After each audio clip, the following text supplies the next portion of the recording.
Congratulations, you've just found the #1 over 50 health and wellness podcast on the planet.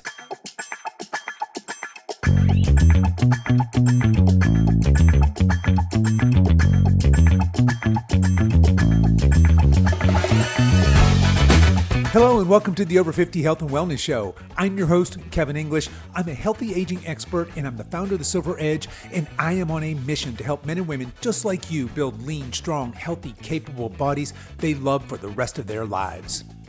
Okay, folks, here we go. Today, I want to talk to you about the 7 exercises every single one of us need to be doing if we're over 50.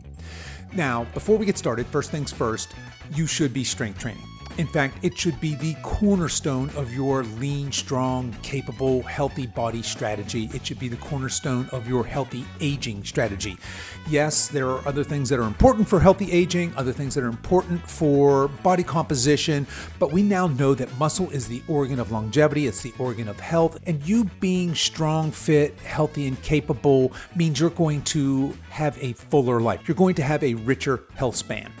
So strength training is first. It's not dieting, it's not cardio, it's not some sort of weird hack or juice cleanse. It is strength training. So I just wanted to put that out there first, just as our foundation. If you're not currently strength training, and ladies, yes, I'm talking to you, and yes, I'm talking about going to a gym and lifting barbells and dumbbells, that kind of strength training, you should be doing that. Okay, so with that out of the way, let's go ahead and jump into the 7 exercises that all of us over 50 should absolutely be doing in our weekly workout routines. Now, you do not have to look far online to find exercise advice, especially for those of us over 50, but most of it's complete and total nonsense. And mostly what you're going to find when you look up exercise advice for people over 50, especially if you put in the search term there, I'm a beginner over 50, what exercises should I do? Mostly what you're going to find are lists of things that you shouldn't do. So a list of exercises, like these are the top 5 exercises nobody over 50 should do. There's plenty of that advice out there, and most of these lists are absolutely ridiculous. They treat us like we've got one foot in the grave. You'll see things like people over 50 shouldn't deadlift or squat. I mean, seriously? You mean that somebody, just because they're over 50 years of age, should surrender the ability to bend over and pick something up or to squat down and stand up powerfully? I mean, for crying out loud, you are not 99. You're not 99 years old. You're in your 50s or your 60s, I'm guessing, if you're listening to this podcast. So here at the Silver Edge, we work exclusively with people in their 50s and 60s. I mean, there's some exceptions, some younger, some older, but primarily the vast majority of people we work with, hundreds, if not into the thousands by now, are in their 50s and 60s. And today we're going to talk about the 7 essential exercises every single one of them do. Past, present, and future, all of them are doing these exercises or some variation of these exercises, as we're going to discuss here. Now, it's important to note you should meet yourself where you are, so you may need to scale some of these exercises that are appropriate for your fitness level. We want you to meet yourself where you are, but all of you listening to this should be including these 7 exercises into your weekly workout routines. So scientists that study human movement have broken movement into what they call the 7 primal movements. Now, these are fundamental natural movement patterns that we humans are biologically predisposed to do. And these are often seen as the building blocks of all human motion. And these motions are squatting, lunging, hinging, pushing, pulling, twisting, and gait. So now we're going to jump into what all of those mean, but for now, just know that the 7 primal human movements are squat, lunge, hinge, push, pull, twist, and gait. So no matter what strength training program you're following, it should contain all 7 of these primal movements. If they don't, you need a new program. All right, so with that being said, let's break each one of these down. And we're going to start with the squat because it's one of the most functional elemental movements that we do on a day-to-day basis. Every time you sit down and get back up, you're basically squatting. And getting strong in this movement has massive carryover into real life and into healthy aging. So if you're over 50, squatting should be a cornerstone of your strength training workouts. You should not only be strong and capable in this movement, but you should also have the mobility to absolutely own every single centimeter of this movement, meaning that you can slowly and with control squat to full depth. Full depth means that your hip crease is parallel or lower than your knee at the bottom of that squat. You should be able to pause there, and then you should be able to stand back up powerfully. So that's the basics of a squat. And all of us, if you're listening to this, every single one of you should be able to own that movement completely and totally in a full range of motion with strength and power. Now, if you can't do a full squat, there's typically a couple of reasons, barring some sort of a weird injury or disability. But for most of you, if you can't do that full squat, you either lack the strength or you lack the mobility, or perhaps for some of you, maybe even both. Now, here's a good mobility test for those of you who can't perform that full range of motion body squat. You get down and maybe your heels start coming up off the ground in order to get your butt down close to level parallel with your knees. So I want you to try this. I want you to grab, if you're in a gym, grab some plates, or if you're at home, maybe a couple of paper bags, but I want you to elevate your heels. Now I want you to try that squat again. Did you get deeper in your squat? Meaning, did your hip crease go lower that time when your heels are up? If so, then ankle mobility is the likely culprit, and you should definitely work on that. That is the most common reason we see that people can't achieve a full range of motion, full depth in their squat, is they have crappy ankle mobility. And look, those of us over 50, we've got a lot of miles on our body. That may be you. It's certainly something that you can overcome, not very difficult. In fact, I've got a YouTube I did a long time ago on increasing mobility in a squat, and I will drop a link to that in the show notes. You guys can find that in whatever app you're listening to this on, but make sure you check that out if that's you, if you can't get that full range of motion with a bodyweight squat. Okay, again, if you're over 50, you do not want to surrender the ability to perform this basic human movement, especially if you plan on using the toilet unassisted in your later years. So our first over 50 exercise that all of you should be doing is the king of leg day. It's the barbell back squat. Now, if you're not familiar, that's exactly what it sounds like. It's where we're going to take a barbell, we're going to put it behind our head and across our shoulders, and it's going to sit on our shoulders, and we're going to squat. We're going to squat to full depth. We're going to pause for a second, and then we're going to stand up powerfully. Of course, as we get stronger, we can do either more reps or we can put some more weight on that barbell. But that is our first exercise that all of us should be doing. So I will say to all of you listening, get strong in the squat, people. It's going to pay dividends in your health span as well as your body composition. As we get strong in that squat, all kinds of good things start happening in our life. We're going to build some muscle. We know that building some muscle increases our metabolism. We know that when we increase our metabolism, we increase our calorie burn, our fat burn. These are all good things, all things that are going to make us healthier, make us leaner, make us more capable, make us more confident, all that good stuff. Now, if a barbell back squat's not in the cards for you, maybe that sounds a little advanced, you're not there yet, that's fine. We've got some regressions or some variations that you can do. First up would just be a dumbbell squat. So this is where you'll take a pair of dumbbells. They can be light dumbbells, heavy dumbbells, and you're just going to hold them down by your side, and you're going to perform that same squat. There's lots of squat variations, things like a goblet squat. That's where you're going to hold a kettlebell or a dumbbell just under your chin. You're going to hold it with your hands there. You're going to do your squat there. Now, for some of you, this squat movement might just be starting with body weight and working on mobility, that ability to get to full depth before you start adding load. In fact, I would submit that if you can't get a full range of motion with a body weight squat, you work on that piece before you worry about starting to add weight and get strong in the squat. And I'll finish with the squat exercise, this barbell back squat, with just a quick note. A lot of times our clients will ask us, hey, there's this machine in the gym, and they're referring to a Smith machine, which if you're not familiar, that's a squat machine, but the barbell is in this predefined track, if you will. And people feel more confident squatting in that. And they ask us, hey, is it okay if I substitute a barbell back squat for the Smith machine? In 99% of the time, the correct answer is no, don't do that. It's not okay. The Smith machine removes it does a couple of things. One, it has a predefined bar path, which may or may not be ideal for your squatting mechanics. So that's one reason why it's a bad idea to squat on that machine. The other is when we do a barbell back squat or a body weight squat or a dumbbell squat for that matter, we are activating a lot of core muscle, a lot of stabilizing muscles, and we want that, especially as we're over 50. We want those stabilizer muscles to be activated and to get stronger because there's a lot of real life carryover. So avoid the Smith machine. It's not doing you any favors. I'll just throw that in as a quick note here. For those of you that go to a gym, you see that machine and wonder, well, okay, squatting, I'll just do mine on that machine. It seems safer. It seems easier. You're not getting the same benefits if you're using that machine. Okay, so that's it for the squat. Let's move on to our next primal movement. And our next primal movement is the lunge. Now, a lunge, this is where we step forward with one leg and then slowly and with control, we're going to drop that back knee to the ground and then we're going to stand back up powerfully. And then, of course, we're going to reverse and do that with the opposite leg. Now, there's lots and lots of lunge variations. We can lunge to the back. We can lunge to the side, which is often referred to as a Cossack squat. There's even variations of lunges, things like Bulgarian split squats, where we have our back leg elevated and we're squatting with our forward leg. So lots and lots of variations for lunges. And I will say this. This is the exercise that most of our clients who are new to strength training have the most trouble with, like far and away number one. Clients will often tell our coaches, they say things like, hey, I can't do a lunge. Is it possible to get an exercise substitution? To which our coaches reply, no.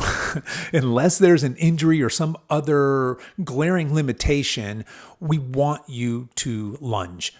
And keep in mind, just like the squat, you don't want to surrender owning this movement, this very basic movement. You're in your 50s or maybe even your 60s, but again, you're not 100 years old. You're not an old man or an old woman. You are vital and prime, and you should fight and claw to maintain these vital primal movements. So, with that being said, the problem with the lunge very often, especially for those of you that are maybe new to strength training or just getting back into it after a long period of time, is that there's a whole lot going on here. So not only does this exercise require strength, but it requires balance, coordination, mobility, and stability as well. So our second over 50 essential exercise is going to be the dumbbell forward lunge. Now, this is exactly what it sounds like. Typically, it's done where you're holding dumbbells down by your side. So you've got a dumbbell in each hand. You're going to step forward with your right leg, and then you're going to lower that left knee down to the ground slowly and with control. And then you're going to stand back up with your feet together. And then you're going to do the opposite side. You'll step forward with the left foot, drop the right knee down, stand back up powerfully, feet back together. That's the dumbbell forward lunge. So your mission is to get strong and stay strong in this movement. Now, if you struggle with the standard lunge, here's some regression tips to help build you up. First, try bodyweight lunges. So you can lunge without any dumbbells, right? So just your body weight. Can you do that? And many of you beginners might find that it's easier to start with a back lunge. In other words, you're going to step back with your right leg and then touch that right knee to the ground and then step forward and then do the opposite side. So that is our first regression. If a bodyweight forward lunge is challenging, just try and see if a back lunge is easier. Very oftentimes people start there and that helps. Now, if that's still too difficult for you or you can't get that full range of motion, you might start by placing your hand on a piece of gym equipment or a piece of furniture in your home to help with balance. So maybe balance is really the problem here, in which case we're going to help ourselves by just holding on to something lightly as we practice our lunges. And if it's mobility and balance and maybe coordination that are holding back, you can actually start by doing body weight split stance dips. And what this is where I'm going to step forward, say with my right leg, and then I'm just going to dip my left knee down towards the ground as far as I'm comfortable. Maybe I can't touch the ground yet. Maybe I only go halfway, and then I'm going to stand back up, and then I'm going to dip back down, stand back up, and I'm going to do, say, a set of 10 of those. Now, my progression from here isn't to add some weights or to add more reps doing that. My progression is every time I do these split stance dips, I want to get a little deeper. I want to get to where I'm comfortable dipping down and that knee can touch the ground and I can stand back up powerfully. And again, anytime we do anything with our right foot forward, then we're going to stop, do a prescribed number of reps, and then we're going to do it with our left foot forward. So there's a couple of regressions here, but remember your mission is to improve your mobility, your strength, your balance until you can do a full body weight lunge, and you can do it slowly with control and stand up powerfully. Once you have that mastered, then it's time to add some weight and start to progress it by getting stronger in that movement. Okay, so we have a squat and we have a lunge movement in our workout program. Next up is the mighty hinge. Hinge refers to hip hinge, and we use this motion every time we pick something up off the ground, such as maybe a bag of mulch or a grandkid. And the king of hip hinge movements is without a doubt the barbell deadlift, and it is our third essential exercise. Now, note that this is the exercise that loves to get hated on by the so-called experts. I see it all the time. It drives me absolutely nuts. But I see headlines saying things like people over 50 should not deadlift, or here's the one exercise people over 50 should never do, or stop deadlifting. And the reason they say that you shouldn't do deadlifts is because you'll hurt your back. Complete and total bullshit. Here's the deal. When you perform a deadlift with proper form, you are strengthening your back. You're actually strengthening your entire posterior chain. And I would humbly submit to you that a strong back is a healthy back and is a much more injury-resistant back. Now, we can certainly reasonably make the case that inexperienced lifters over 50 should not be trying to max out their deadlifts. In fact, even young, inexperienced lifters shouldn't be doing that. But once again, I'm of the opinion that we should fight like hell to stay strong in this movement. I want to be able to pick up heavy stuff for a long time in my future, and I'm not going to surrender this lightly. Now, there's tons of deadlift variations out there, and if you don't have access to a barbell and weights, or maybe you're just not strong or confident enough to start there, start with a dumbbell deadlift. It's the exact same movement. You're just going to hold a dumbbell in each hand.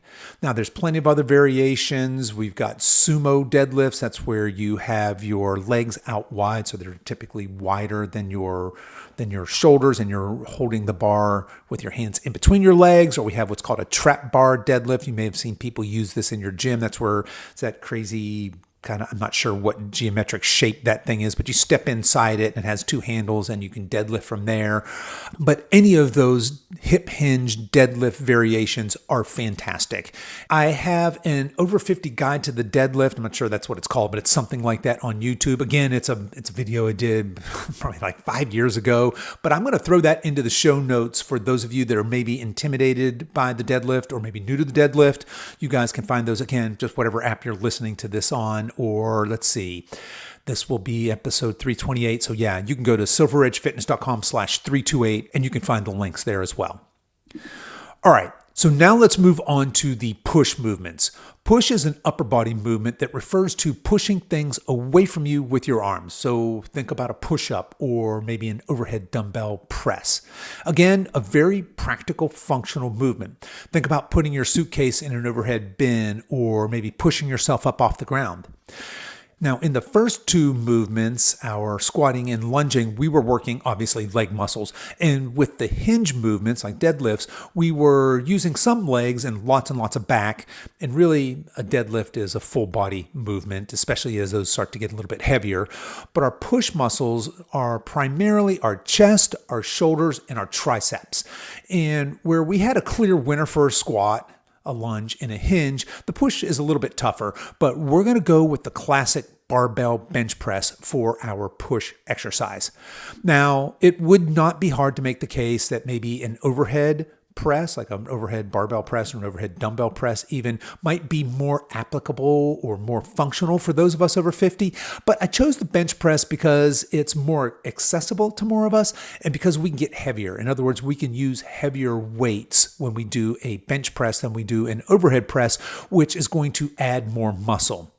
But just know there's lots and lots of regressions or alternatives here to a barbell bench press. We could do dumbbell bench presses. We could do standard push-ups. We could do push-ups from our knees. We could do push-ups to a bench. Lots of ways that we can practice that push primal movement. Okay, next up are the pull movements. And these are movements that are the opposite, obviously, of push movement. This is where we're pulling things towards our body with our arms. And the muscles that we are using here primarily are our back muscles and our bicep muscles. Now, the absolute king of pull exercises, at least in my mind, is the pull-up. That's where you're hanging from a bar and you just do a strict pull-up. You pull until your chin is over the bar and then you lower slowly with control. But I think, unfortunately, that's out of reach for most people. So we're going to go go with a bent over barbell row as our king of the pull exercises. If you're not familiar with this exercise, it's what it kind of sounds like. So we're going to have a barbell in our hands. We're going to be standing upright. We're going to hold a barbell in our hands. We're going to unlock our knees, and then we're going to hinge at the hips, keeping a tight core and a neutral spine. We're going to hinge, and then we're going to row that barbell. In other words, we're going to pull it slowly and with control up to our chest, and then lower slowly and with control. So that's what a bent over barbell row is.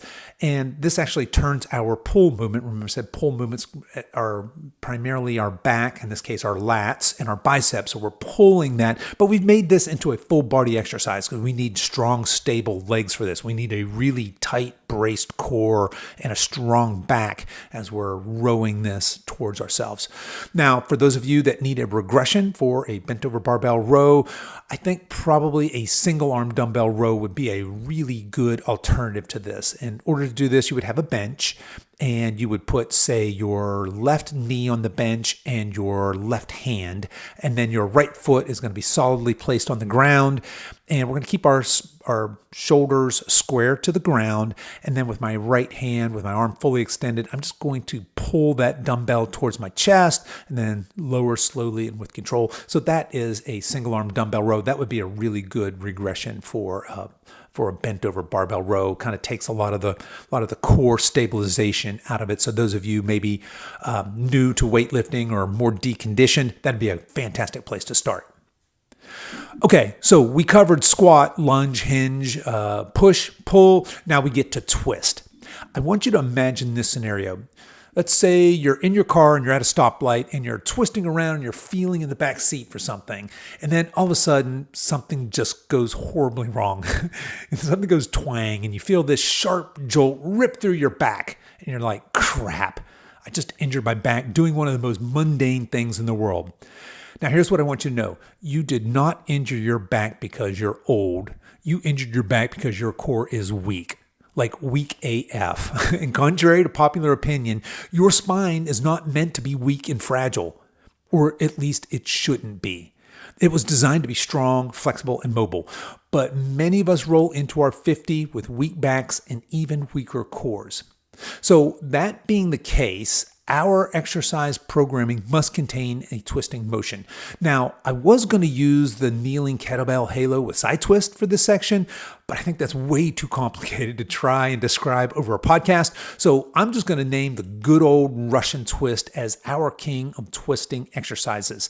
If you're not familiar with a Russian twist, it's where we're going to be seated on the ground. We're going to have our knees up and our feet in kind of close to our butt. So we got bent knees. We're sitting. We have a braced core. We're leaning back with our core a little bit. And typically we have a weight. This could be a dumbbell. It could be a kettlebell. And we're going to move that weight from side to side and tap it on the ground on alternate sides. So I'm going to go from my right to my left and then my left to my right, and that's one rep, by the way, and then back left, back right. So I'm twisting my core, the trunk of my body is twisting, and of course, I'm using a weight that's adding some resistance there. So that's a really good twist movement that's very accessible to most of us. Now, if this is too difficult weighted, you can, of course, do this unweighted. So you're just moving your hands then from side to side and down towards the floor each time. As you get stronger in that motion, of course, we're going to add some weight. We can increase the weight.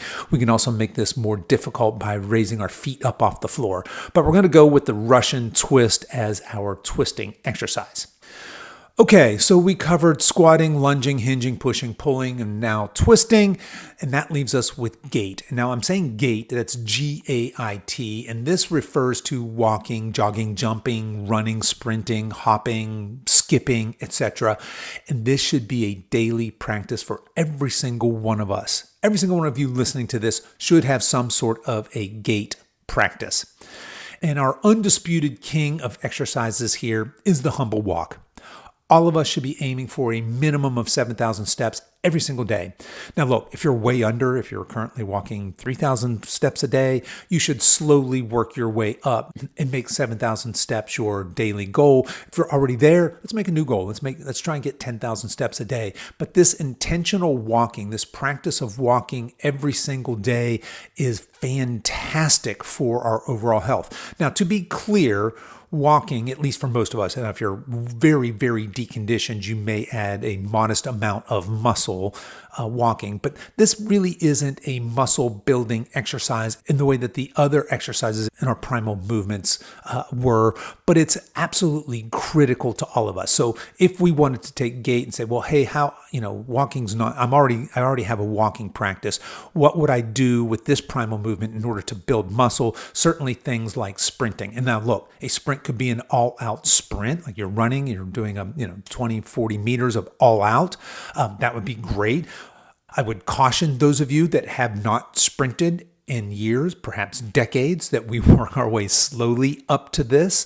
You're just begging for an injury if you don't. But there's a lot of ways that we might transfer this intensity if you're looking for actual muscle building effects of gait.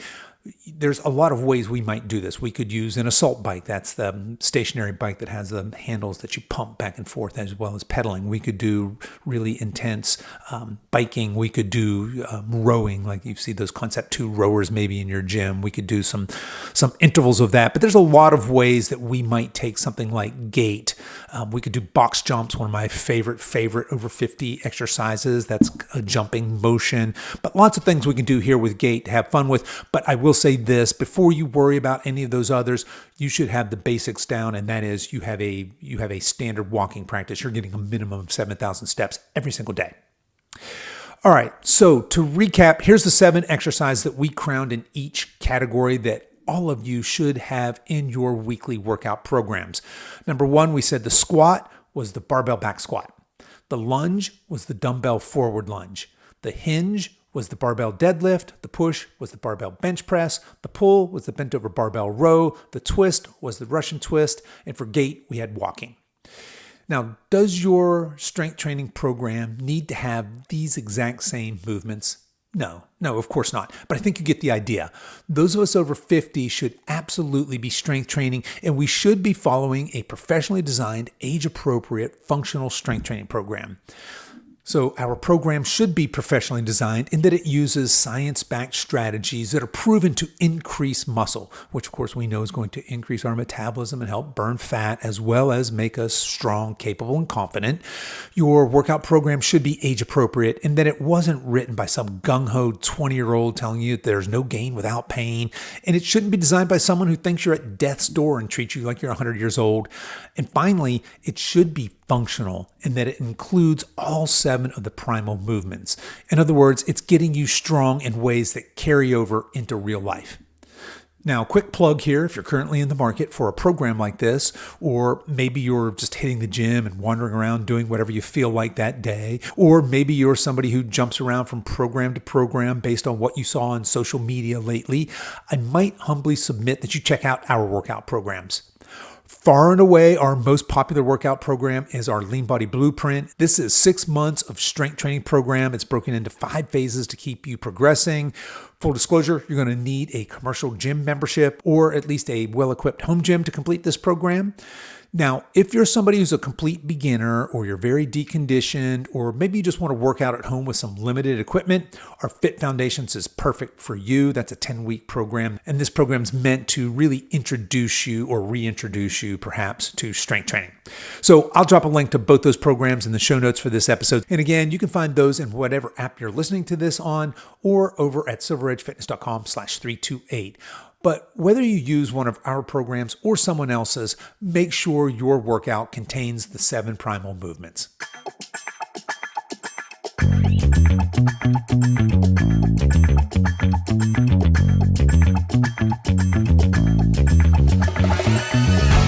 Okay, that's our show for today, folks. If you are interested in checking out one of our professionally designed, age-appropriate functional strength training programs, I'll throw links to those into the show notes for this episode. You can find those on whatever app you're listening to this on, or over at silveredgefitness.com/328. As we wrap up our time together today, you can show your support for this show in 2 important ways. The first is to tell a friend about this podcast and encourage them to give it a listen. The second is for you YouTube folks to please click the like and subscribe buttons, and for you podcast folks to please give this podcast a 5-star review on whatever platform you listen to podcasts on, and be sure to subscribe and follow so you don't miss future episodes. I really appreciate you spending your time with me today, and until next time, stay strong.